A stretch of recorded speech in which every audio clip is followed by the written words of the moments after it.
Ito ang mahalagang impresyon na maibibigay ko bilang isang principal na nagsisilbing frontliner para maisakatuparan ang tamang implementasyon ng Special Program for the Arts.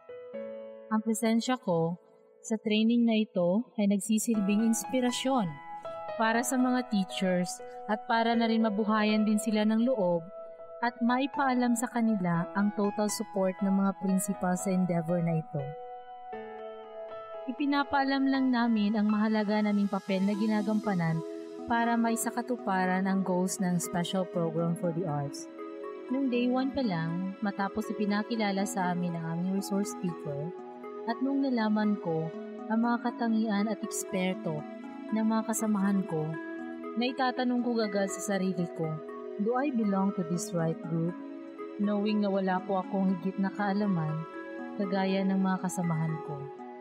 Pero hindi po ako nawala ng pag-asa na matuto. I took this as a challenge na dapat may madala ako pag-uwi ko dun sa amin.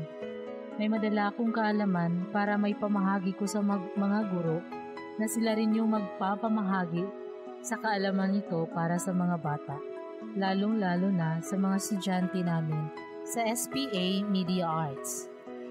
Sa mga sumusunod na araw like sa Day 1 and Day 2, talagang nahirapan po akong i-grasp lahat ng learning. But I tried to learn and be prepared the time that our resource speaker will put me in a hot seat and I can be able to answer his questions. This situation pushed me to learn. Every time na kinakabahan ako, this served as a motivation for me to learn more.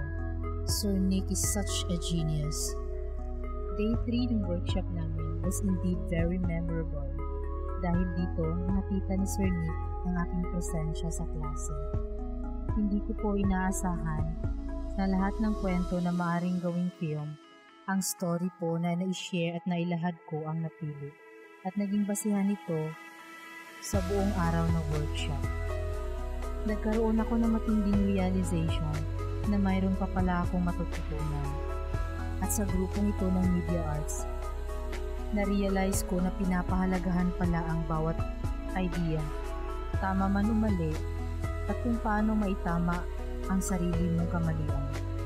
Sa klase namin, hindi po spoon feeding. Talagang binibigyan ka ng panahon na i-explore mo ang paraan ng pagtatama sa iyong kamalian. Yan ang higit kong natututunan. Learn from your mistake. Kung i-apply din natin ito sa classroom, quality and retention of learning can be better achieved. Day 3 ng Media Arts Workshop was indeed very memorable. Nabubuo ang pinagtatagpi-tagpi namin lahat ng kaalaman. Dito, higit namin na-appreciate ang grabe ka-complicated na work ng mga taong nasa likod ng mga pelikula. Akala natin ganun lang kadali gawin ang isang 2-hour movie na pinapanood natin sa movie house. Pero hindi. Ito ay dumadaan sa mabubusising proseso. Bawat scene ay binibigyan ng katuturan para lang maipahatid sa manonood ang mensahe ng isang pelikula. Sa 3 days na workshop namin sa Media Arts, natutunan ko ang mga sumusunod. Ano ba ang pelikula? Process of filmmaking, elements of film, basic cinematic properties of film, script content, sequencing, scriptwriting, and directing. Sa mga kaklase ko sa Media Arts, salamat sa company. Pamimiss ko talaga kayong lahat. Sana hindi ito ang huling pagkikita natin.